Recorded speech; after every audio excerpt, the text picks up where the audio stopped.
We've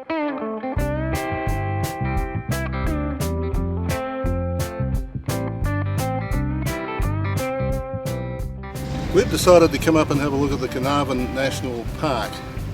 Before going on to Carnarvon Gorge, we're going to go out and have a look at the Mount Moffat section. And we can't take a caravan out there, so we've come to Injune and we're going to leave the caravan at the caravan park here. We'll go out, have a look at Mount Moffat, and then we'll come back, pick up the van, and then up to the main part of the gorge, up the main part of the park, to Carnarvon Gorge. That's the plan. Let's see how it all happens.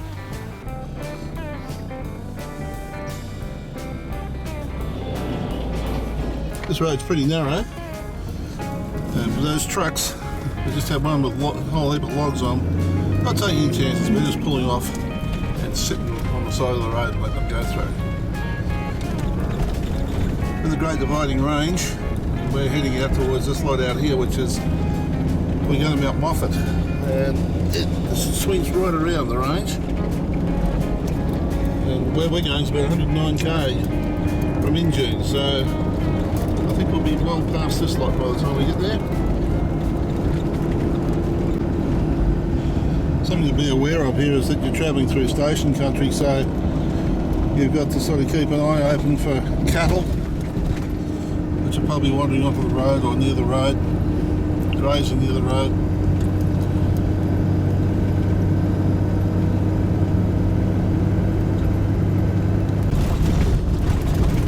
We've been on the dirt now for about 5 kilometres, and we've got about 80 kilometres of this in all.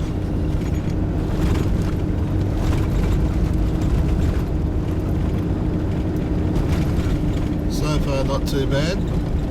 Be interesting a bit further up when we start getting to where all the waterways and everything were, possibly still are. The road splits at this point. The fourth Injune road goes straight on. The sign tells us we're going to the left to the Carnarvon National Park. Mount Moffat is in that direction.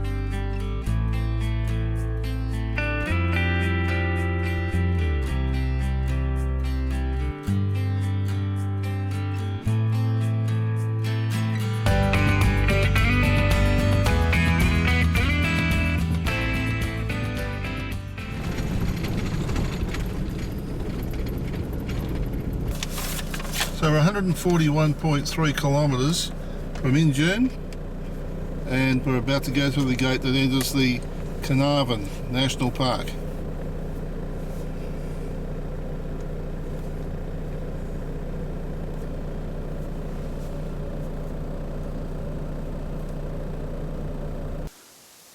As you enter the park, there's a information station on the left hand side. We're pointing the other way at the moment because we nearly drove past it. If you stand there and turn directly behind you, Cathedral Rock.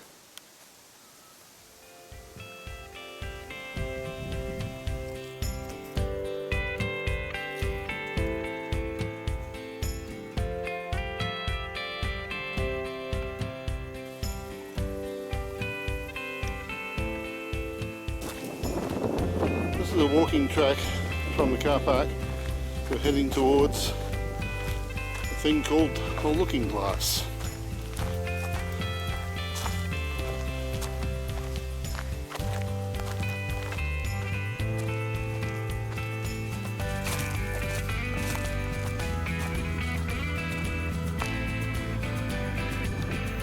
This was once a solid bluff of precipice sandstone, and over millions of years the constant assault of wind and water has carved a hole right through the rock.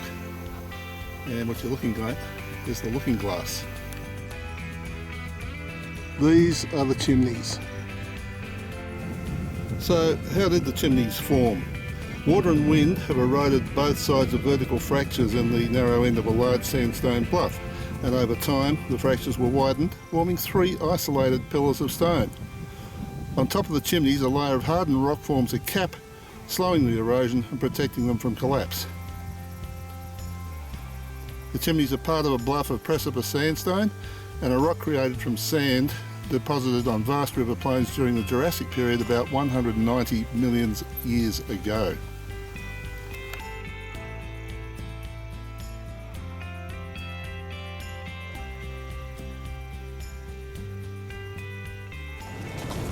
Just a few kilometres inside the National Park, and this is the sort of country we're travelling through.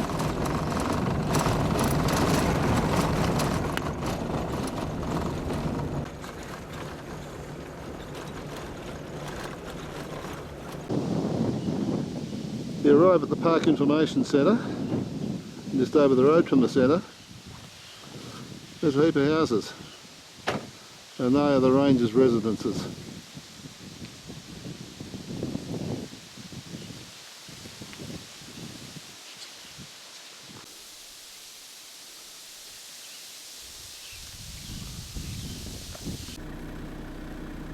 We're heading up to the top Moffat camp.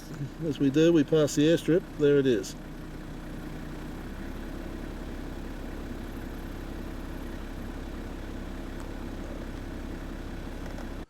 Mount Moffat is home to more than 750 plant species. Its wide sandy valleys are cloaked with open grassy woodlands, and scattered amongst these woodlands are also areas of spinifex grass and heath, where wildflowers abound. 57 types of mammals have been recorded for the park, but most are elusive. They include koalas, northern quolls and echidnas, and 7 species of kangaroos and wallabies. By night, tiny feather-tailed gliders, as well as sugar, yellow-bellied and greater gliders, emerge to feed on blossoms and the sap of eucalypt trees. Bats make up 1/3 of the park's mammals. 18 species have been recorded so far. Mount Moffat is also home to rare or little-known native mammals such as the northern quoll, the common rock rat, and the eastern pebble mound mouse. Mount Moffat is a wonderful place for bird watching, with at least 172 species recorded. They include squatter pigeons, emus, 12 species of parrots and lorikeets, and 14 types of honeyeaters. The wedge-tailed eagles and 12 other species of raptors have also been recorded here. Of the 69 species of reptiles found in the park, 4, including the tiger snake, are regionally significant and have confined locally to the Consuelo tableland. 17 species of frog call the park home. An enormous diversity of invertebrate creatures is also found at Mount Moffat. Searchers continue to turn up new and fascinating species.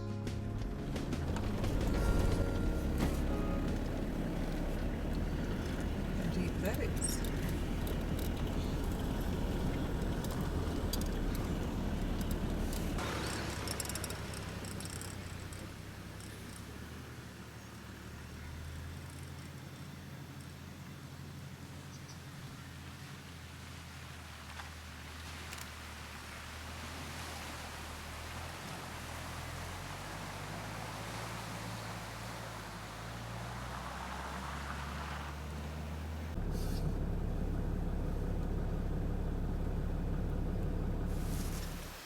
G'day, well, we've reached the top Moffat camp in the Carnarvon range. It's been a terrific day's travel so far, and we're looking forward to doing a fair bit more tomorrow. There's a lot of roads in this place, and everything is 15-20 kilometres away from everything, so it's going to be fun. Looking forward to a good night and a good day again tomorrow. Well, this is our campsite for the night. Nice and grassy. Nice creek bed running, or creek running just past there. Camped in a lot worse spots than this. And we're miles from anywhere.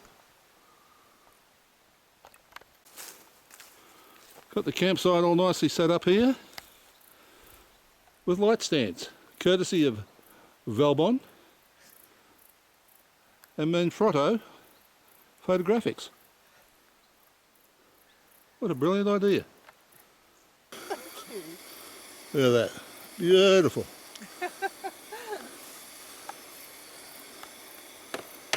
Cheap cook and bottle washer over there. My name is Leslie. Good evening, Leslie.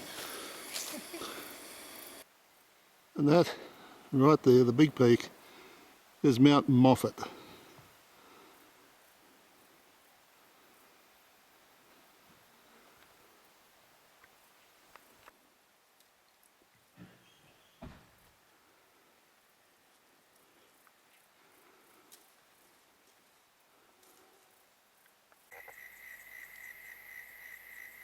Just listening to some of the night noises for our camp.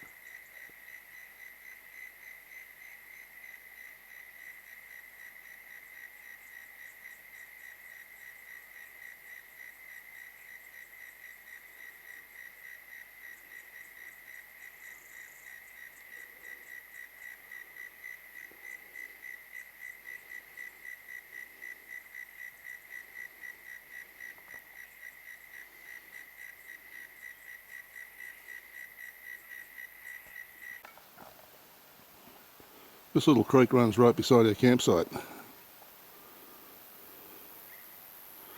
Looks fairly innocuous here, but you look up to the banks, they go up a fair bit. As you can see here, there's debris in the trees from when the river's in full flood and running, which means that our campground would be underwater.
This is the entrance into the ranger station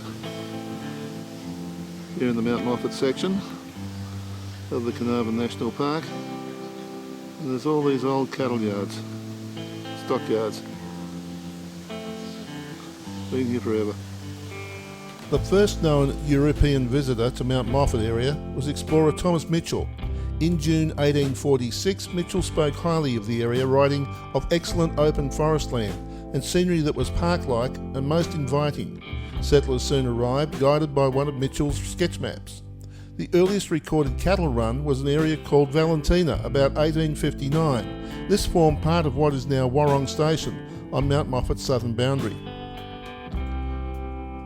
Much of the land of the upper Maranoa River became cattle stations in the early 1860s, with the Mount Moffat run taken up by George Fullerstein in 1867.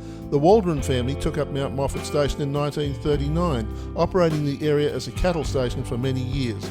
The Waldrons built the family homestead that is now the current ranger's residence. The Mount Moffat area became one of Queensland's finest national parks when the cattle property was purchased from the Vincent family in 1979. The remains of old stockyards can be seen throughout the park. These stockyards were built in 1902.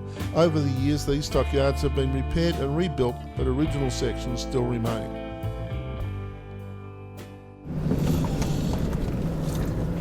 We turned off the main track that leads north from the rangers' huts, and we're going in to have a look at the West Branch camp.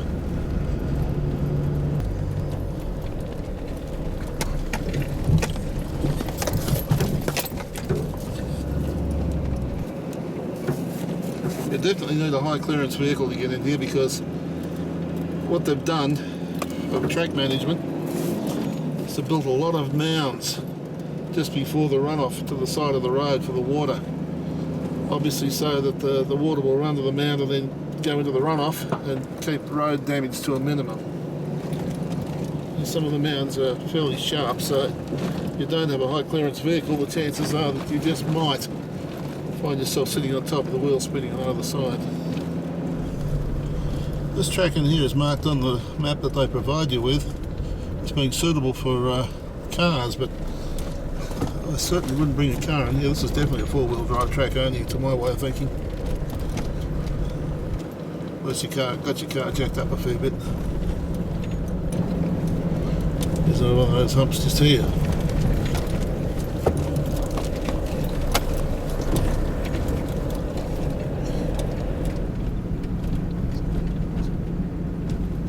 Ranger.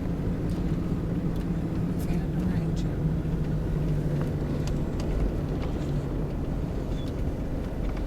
This is the West Branch campground.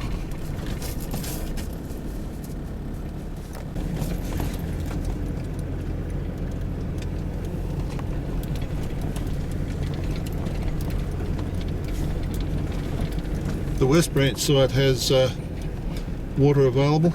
It also has toilets. Creek runs alongside the track here. You can see it's been gone deeper as time's gone by. Look at that rock wall just there.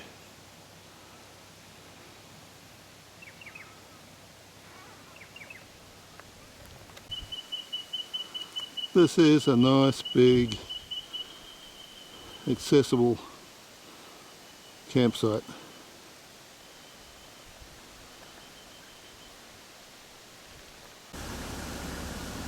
There's a bridge over there. That bridge is the start of a short walk, 86 kilometres long. If that's the way you like to do things.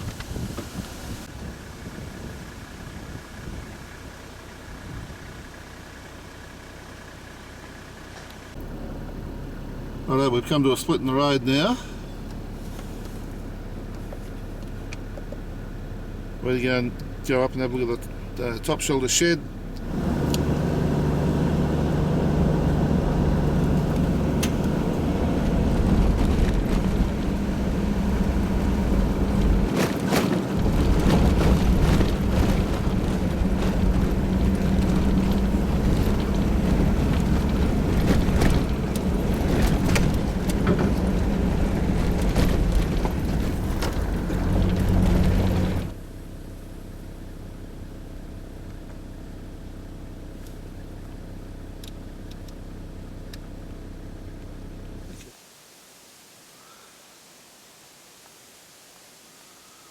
This is Kenneth's Lookout, and that is Mount Rugged.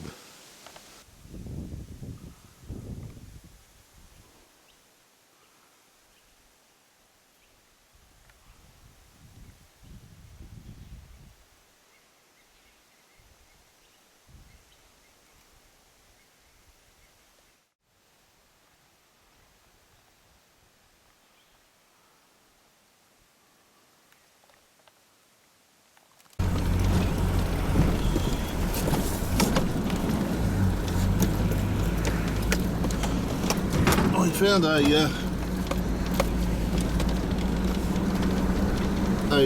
turn in the road that isn't marked on our map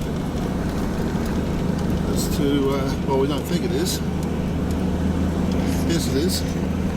Rotary Shelter Shed Campground.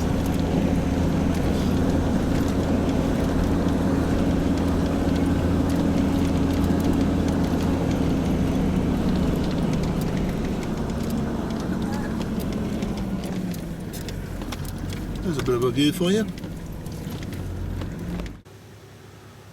Well, what was I just saying? It's just that it wasn't marked back down on the main road.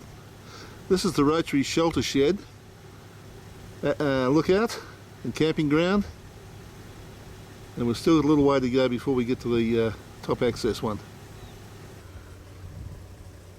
This is the Great Dividing Range. They're all in part of it, the Carnarvon National Park.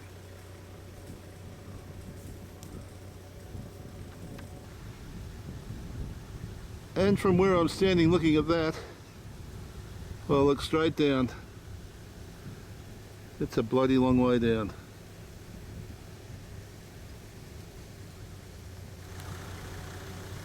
Give you an idea of the slope of the hill.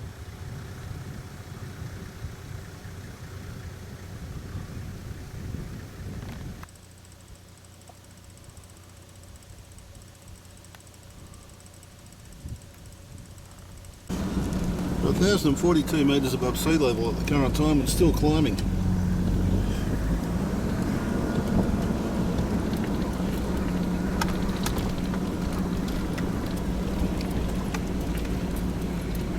That's a fair drop down the side here.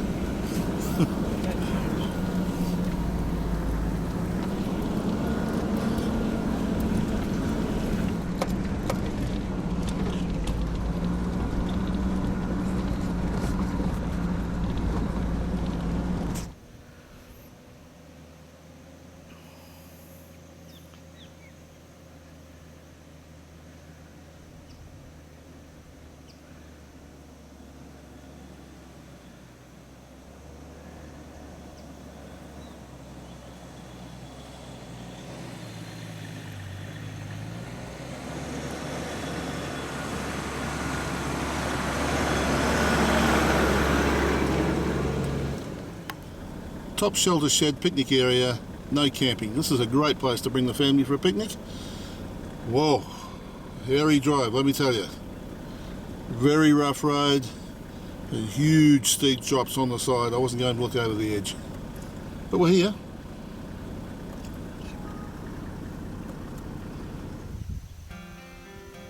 Wow, what an incredible view. The Consuelo tableland reaches more than 1,000 metres above sea level, forming part of the Great Dividing Range. This area is known as the Roof of Queensland. Also called the home of the rivers, the Consuelo tableland is the source of several major river systems. On the southwestern side of the tableland, water flows along the twin branches of the Maranoa River and into the Murray-Darling catchment. To the east, water travels down the steep-sided valleys including Carnarvon Gorge into the Comet and Dawson rivers. These join the Fitzroy River, which meets the coast near Rockhampton. The rivers and creeks of Mount Moffat flow only after heavy rain. However, they do contain a number of near-permanent water holes, such as Darganelli Rock Hole. Isolated permanent and ephemeral or temporary springs also occur throughout the park. So from the top shelter shed picnic area, Mahogany Forest is another 2 kilometres further on, and the head of Carnarvon Creek's another 4 kilometres further on. So we're going to go and have a look and see what we can find.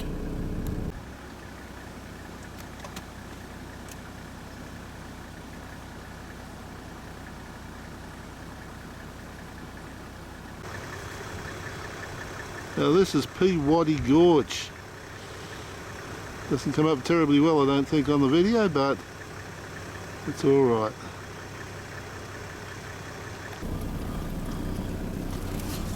This is the track for the Peabody Gorge. Doesn't look as though it gets used very often.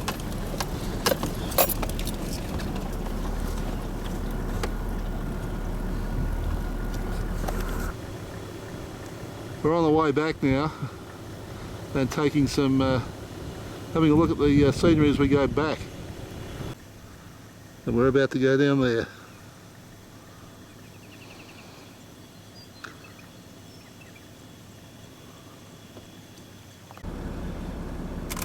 We're never going to get anywhere at this rate.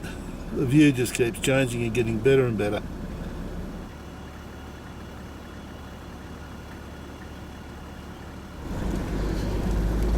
Well, we're now back down on the lower road. We're 300 metres below where we've just been, and the countryside just looks different somehow.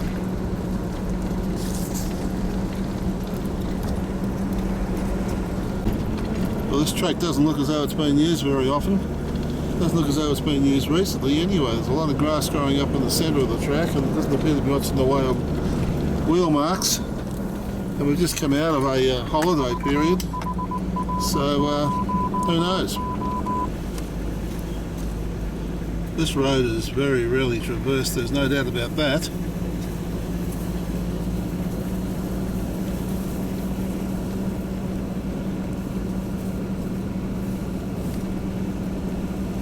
We're assuming we're on the right track because there's nowhere else to go.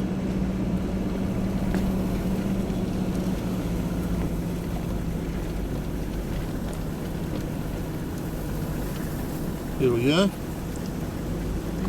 The incineration site.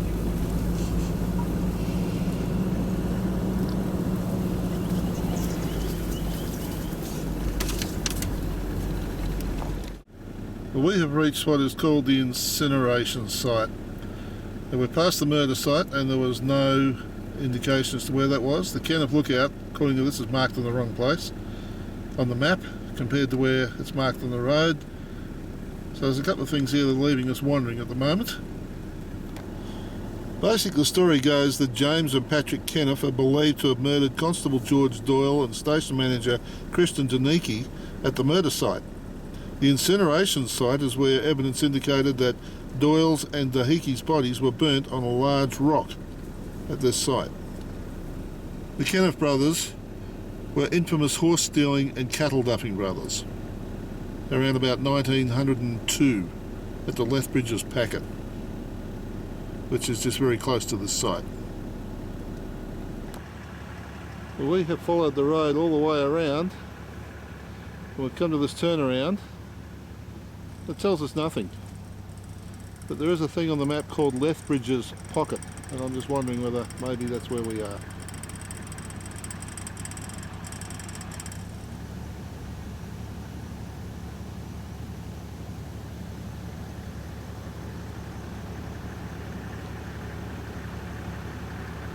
We're certainly surrounded by hills. One in front of us there.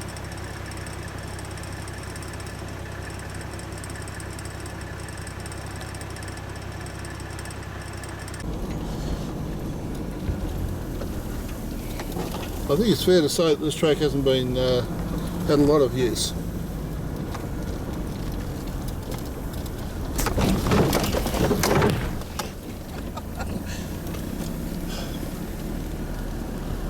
It hasn't been graded recently, that's for sure. And now as we head back, we're around about the 800 metre mark. You see the countryside is again different. The palms have gone. Just different countryside again. Altitude obviously makes a difference in these mountains. Well, we're back on the main track again. So now we're going to head down and have a look at the Malong Plain, the Kookaburra Cave maybe, and the Malong Arch. But when you come out of the mountain country and the forest country that we've been looking at, and you suddenly come across something like this. Just a natural grassland, and it's surrounded by hills and all that sort of thing. This particular area is held special significance by Aboriginal people. Incredible. Here we are, just a forest of trees. The odd little hill, that type of thing. And then suddenly, standing in the middle of it all, is this. With a tree growing on top of it. This is called Lot's Wife.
We're heading in towards the Kookaburra Cave. It's about an 850 metre walk. Seen a happy kangaroos so far, but there's a beautiful rock face there.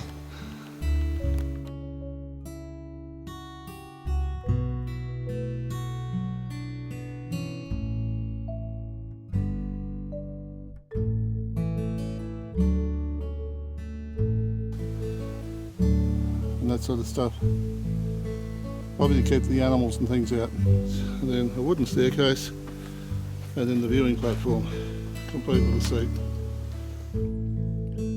The rock art or imagery at Mount Moffat is a reminder of the rich social and ritual life of the region's Aboriginal people. More than just decorative art, the images stencilled, painted and engraved on sandstone were a form of communication among Aboriginal people. Rock imagery has a symbolic meaning and purpose, and is often found at sites where important and sacred rituals were performed. Unfortunately, many visitors to Mount Moffat from settlement to the 1920s did not understand the significance and fragility of these images. As a result, much rock art has been irreparably damaged or even completely destroyed.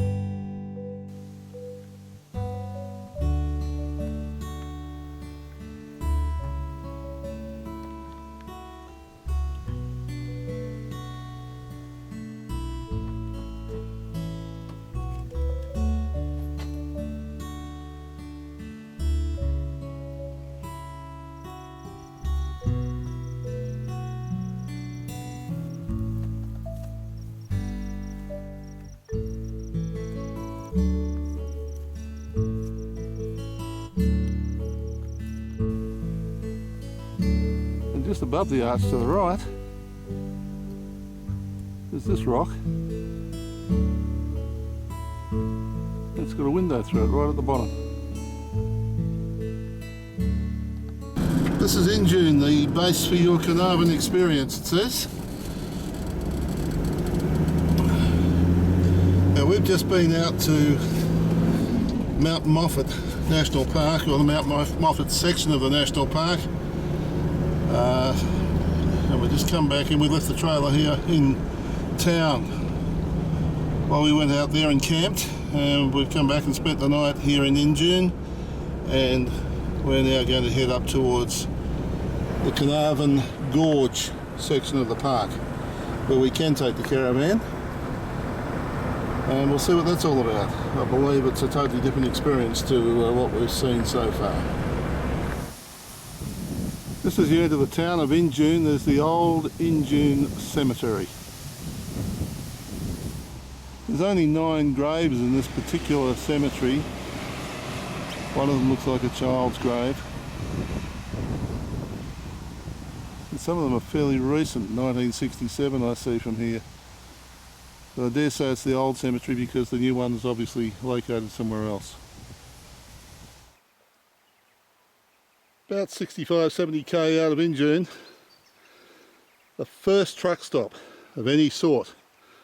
It's a fairly decent sized one, and we've camped here tonight. Well, last night. We were joined by someone else over in the trees and a van down the other side there. It's quite a neat little truck stop. There's a couple of tables being built there out of logs and planks, fireplace. But the interesting thing is this. And there's a note stapled to it. Now, if you recall, out in Mount Moffat was the Kenneth brothers were cattle duffers. Now, apparently 25 kilometres west of here, which is behind me, there is a natural type gate where there's 3 sides of a hill, a pocket if you like. What the cattle duffers would do is they would round up all the cattle they could find, and the babies, the clean skins, they'd keep those. The mothers, they'd run them to an edge of a cliff and push them over the edge. So when they got caught, then they would say, well, no, we didn't steal these, you show us where the mothers are, which of course they couldn't because they'd gone. And so they got away with the clean skins. This happened between 1915 and 1940. Now this contraption here is what they made the fences out of to put behind the cattle when they herded them into the pound. And would you believe, an American style letterbox. Well, American style in the fact that when the male's in there, the maleman just pulls the hand up. Or alternatively, maybe the guy puts stuff in there to go away and he pulls the hand up. So the male person, when it comes past, sees it and comes in and collects the male. We just come out of our parking area. We're heading north between Injune and the turn off to the National Park. Very steep descent for the next 1.6 kilometres, it tells us. As we run down off the top of the scarp down to the bottom. Trucks and buses must use low gear.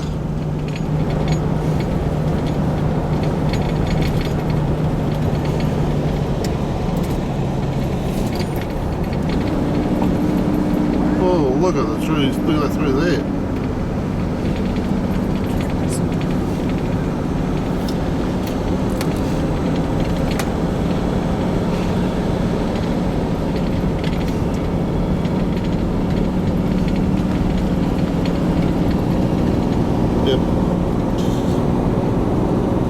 We're about 9 kilometres north of where we camped last night.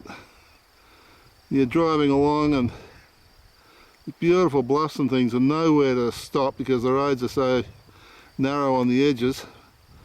Then we find a straight stretch of road and all of a sudden there's a bit of a gravel dump on the right hand side of the road, so we pull in with the caravan and just look at this. Amazing stuff.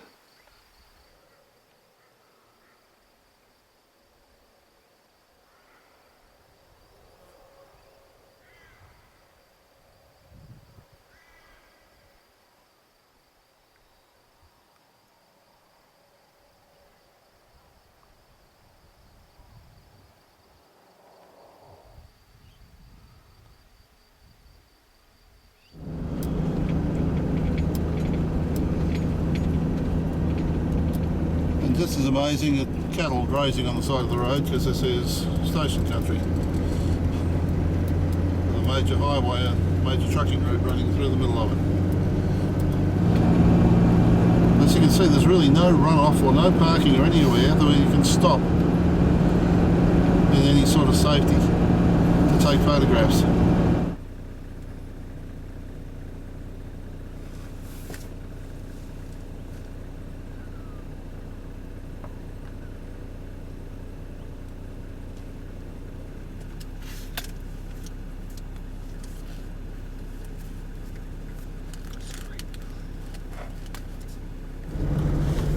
Cars all over the road here, and you guarantee some from the right will run across to the left. I certainly did the other night. Just picks up the reflection of this one. This is quite a delightful drive through here.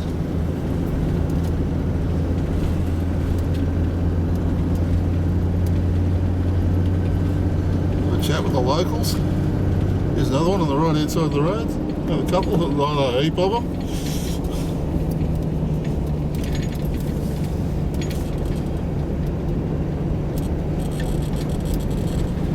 There's our turn off.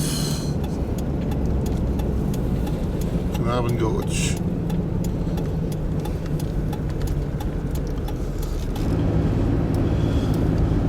The road area is all very flat, but as you're driving in, but on the other side you're hills, and you're surrounded by hills. Hills to the front of you, and hills around to the side.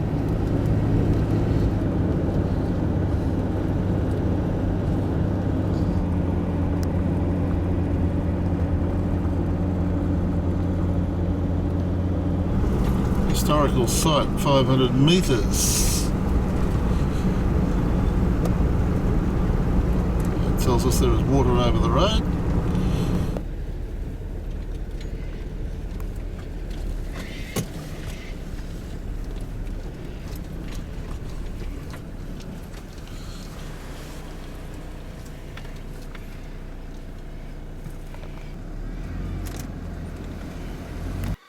This C-47B Dakota aircraft crashed during a violent electrical storm on the 16th of November 1943 while en route from Darwin to Brisbane.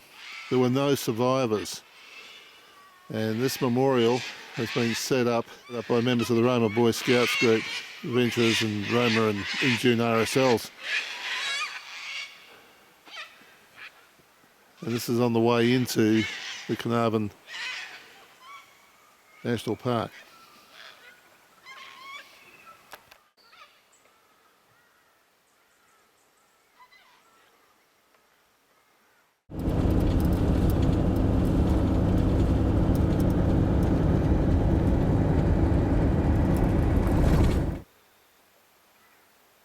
That's the view straight down the road.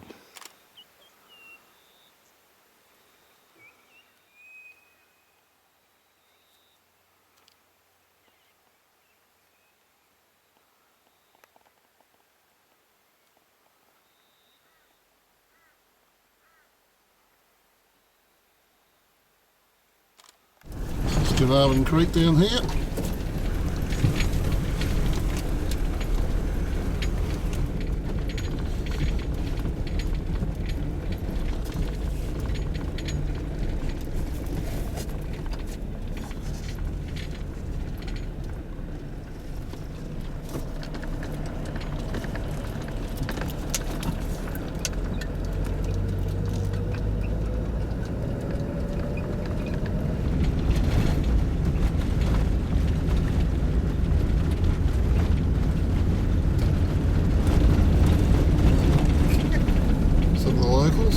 Taking a wander up the road here.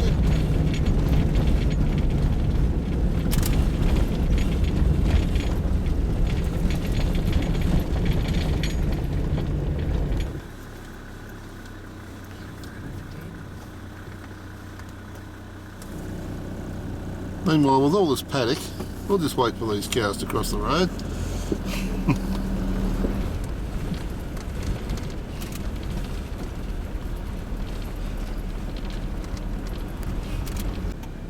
This is where we're staying, Takaraka Bush Resort, so let's go in.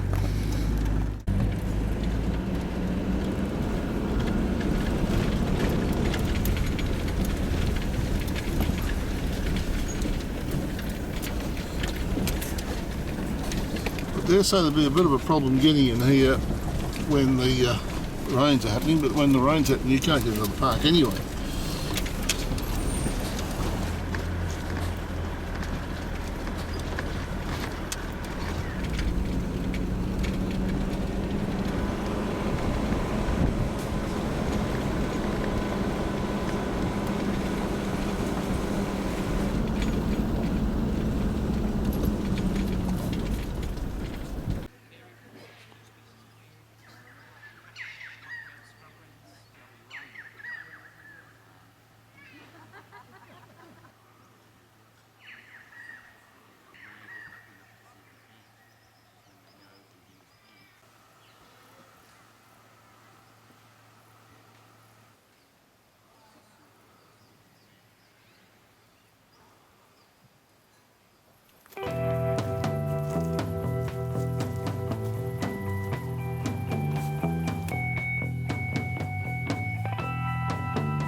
I have to say this thing looks like a giant cane toad from this angle.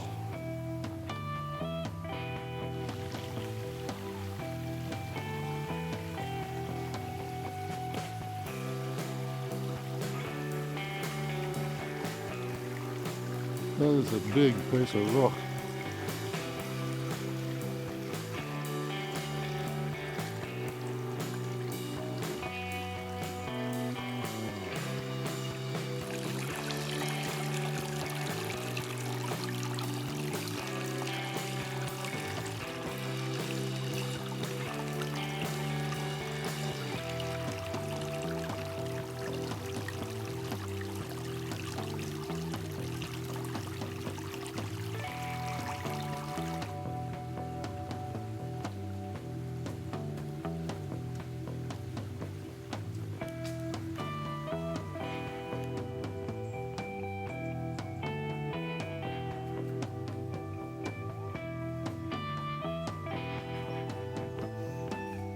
The walk into Balloon Cave is at its best early or late in the day.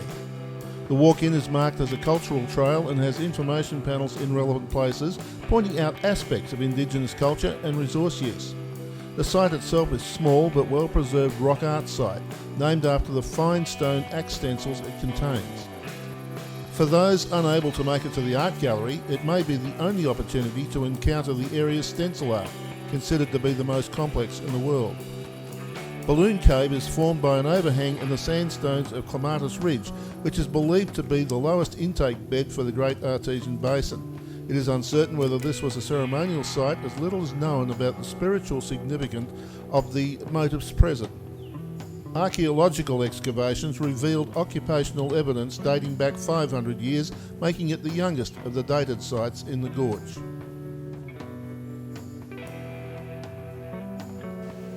There's a couple of wallabies there sleeping under the trees, just up eating a minute ago.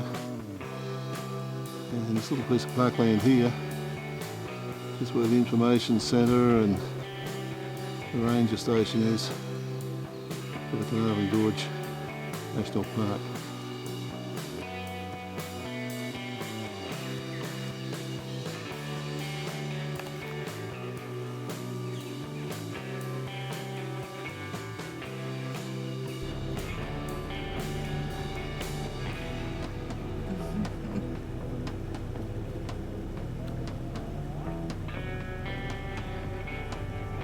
Okay, we're going to go in and have a look at Mickey's Creek Gorge. It's 1.5 kilometres, and see what that's all about. We're walking into Mickey's River Gorge. Currently we're surrounded by huge rock face on that side, and as we swing around there's another one up there in front of us, and there's also a hill around to the right of us.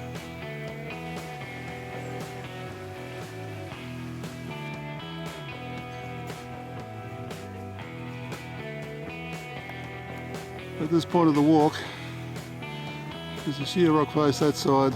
If I turn around, there's a sheer rock face on that side as well.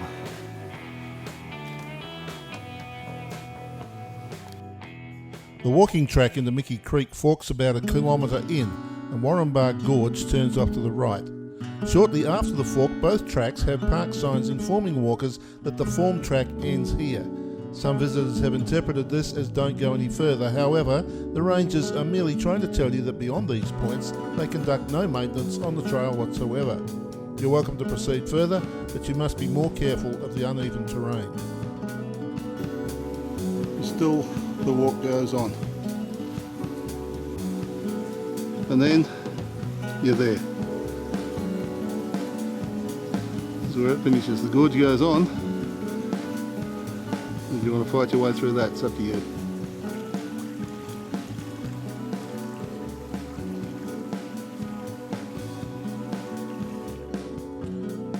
Warrumbar Gorge narrows to a slot canyon within its first 100 metres. In places you can touch both walls with outstretched arms. In fact, both Warrumbar and Mickey Creek Gorges offer plenty of rock hopping for those willing to keep going. And you should be prepared to get your feet wet if you wish to follow either gorge as far as you can.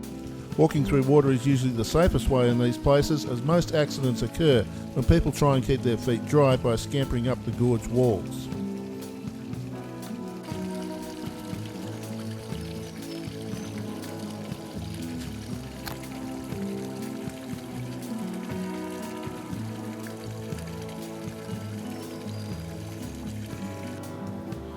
As you emerge back out of the gorge, the vegetation tends to open up a bit.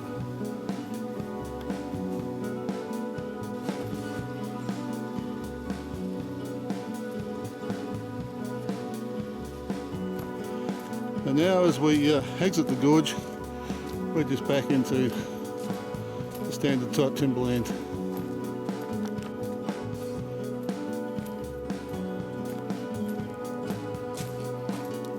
Have a look for them, but look, I recommend, don't think of it as a platypus watch, just think of it as watching for wildlife, because you will always see stuff. You don't always see a platypus, but you will never come away empty-handed as far as wildlife encounters go. If you're down near that creek at that time of the day, there saves mischief. The bird life, you give it your name, right? Speaking of the bird life, the park list is about 186 long. So they're not too dissimilar in size to sugar gliders, but they've got a far bushier tail. And sugar gliders are a little, small enough to pick the difference if they were side by side. So what sort is that one? This is a squirrel. Doesn't look like he wants to jump though, does he? No, these guys very rarely leave the tree, you find them in. There's a couple of reasons for that. They've got a very small home range, it'll be around half a hectare here, a bit over. Also breeding season, they could be reproducing.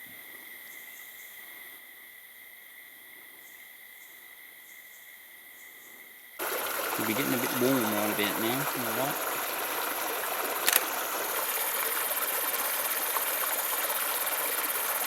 So what's here? Stony Creek Cod. All these Ewell's frogs are out now. Who? Victoria Lesuro. Oh, right. Ewell's frog. You remember that? So what's he? Spangled perch. Right.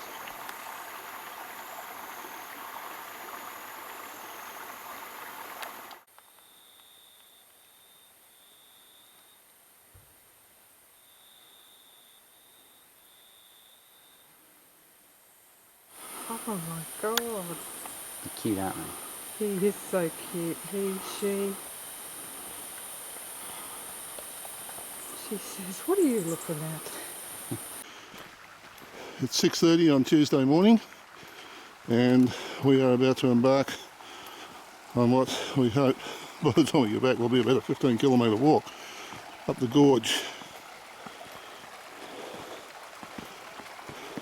This is the start of the trek. First thing is to get across here without falling in the stream.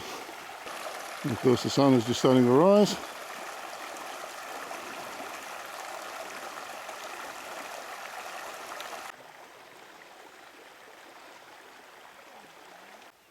This is where we came spotlighting last night with Simon.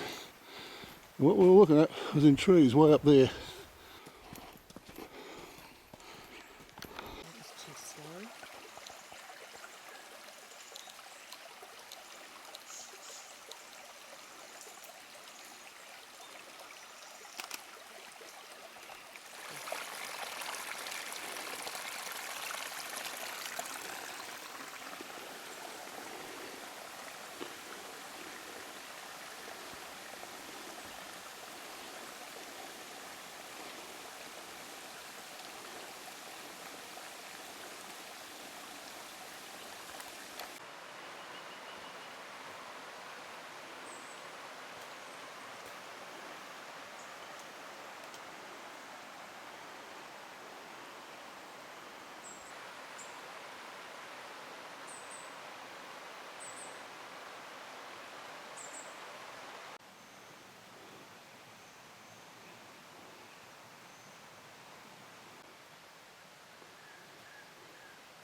We're about 3 kilometres in at the moment and the vegetation's all changed.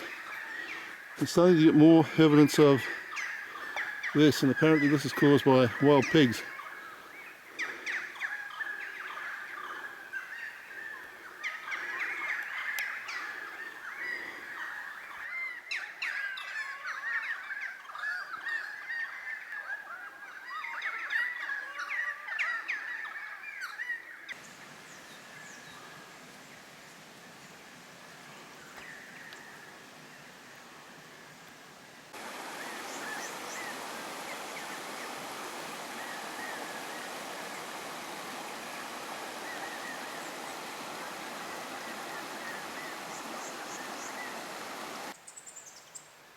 Now about 500 or 600 metres further on, we're away from the birds. They were all pretty much contained in that area. And vegetation changes again. This is obviously some of the carnage from when the river's in flood in the wet season.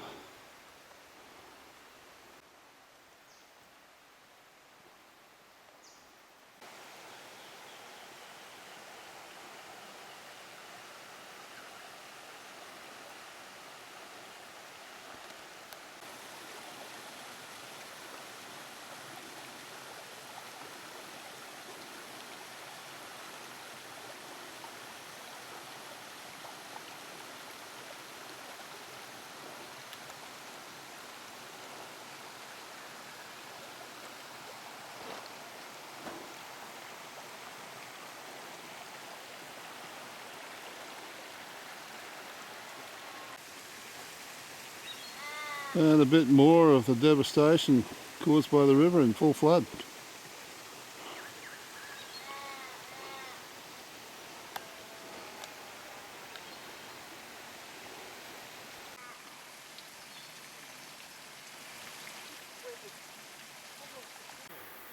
Now on the track we move into, or through, Casuarina Grove.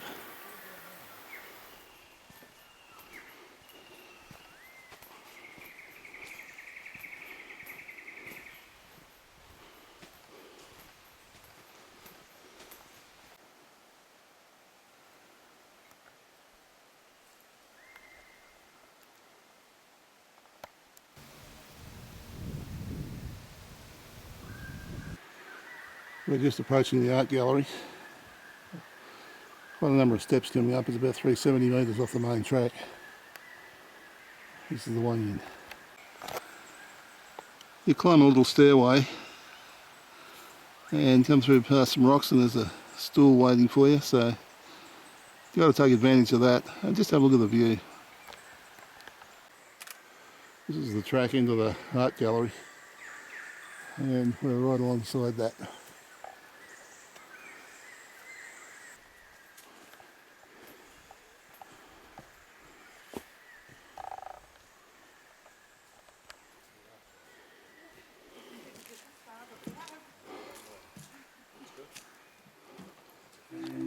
The art gallery contains over 2,000 individual motifs, made up of around 1,350 engravings, 650 stencils and a smattering of freehand art.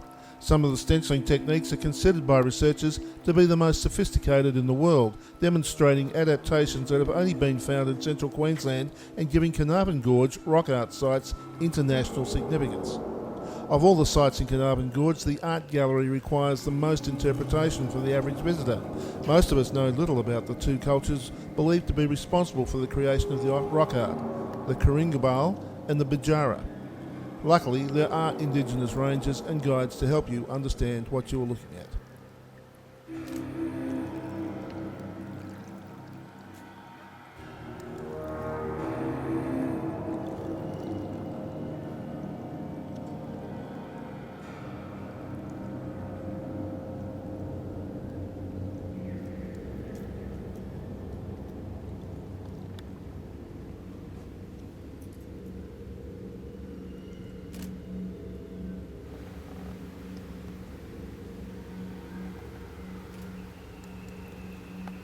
And of course, you've got the Westerners who come in here and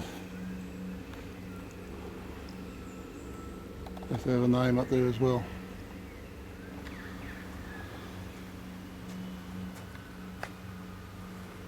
This is indeed quite a remarkable example of an art gallery,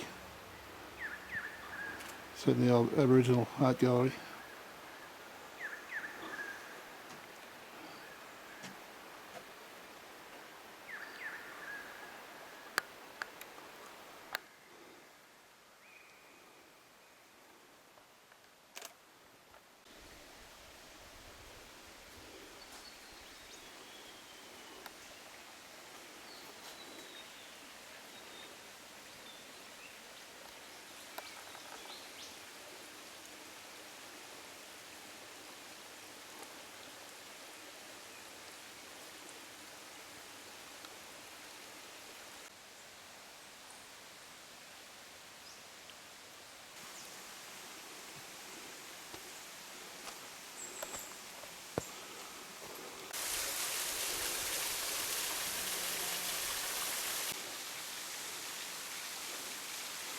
This is the first rest stop in Ward's Gorge, just above the waterfall, just to the right of picture right there.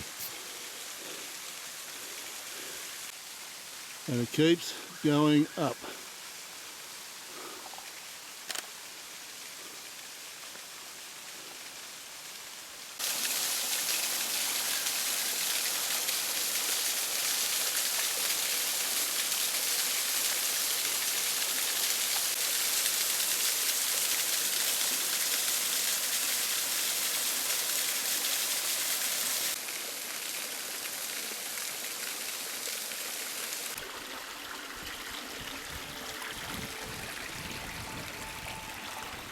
Ward's Canyon is the most sheltered location in Carnarvon Gorge, and the vegetation gives this fact away. It holds a diversity of ferns rivaled only by the moss garden, and is the best location to see orchids during the cooler months of the year. The walk into Ward's Canyon has both the smallest and the tallest of the area's orchids. At the end of the trail, you will be confronted by the massive fronds of the 13 king ferns that call Ward's Canyon home. Nowhere else in the surrounding 250,000 square kilometres of sandstone country are these plants found, a fact that hammers home the narrow canyon's unique ability to protect and preserve. Ward's Canyon is also one of the focal points of the gorge's European history. It was named after two fur trappers who used it in the early 1900s.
Kind of walked over, but other than that, no.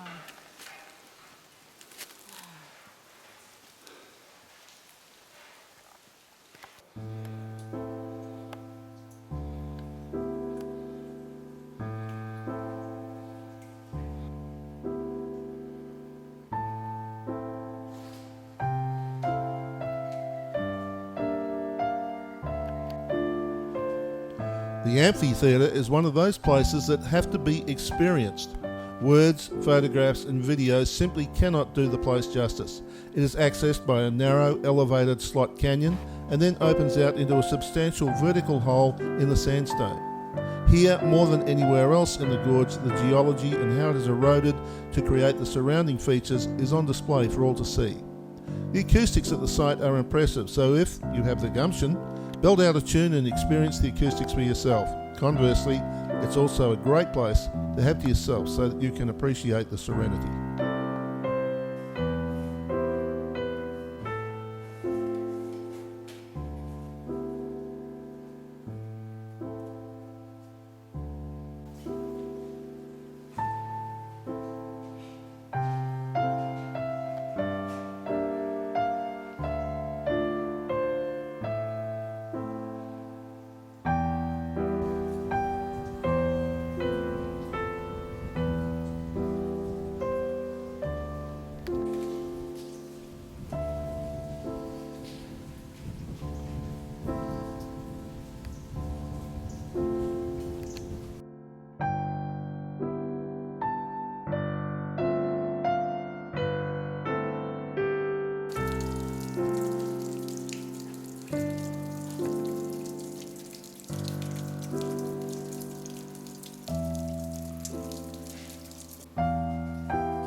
Well, we're on our way out of the park now.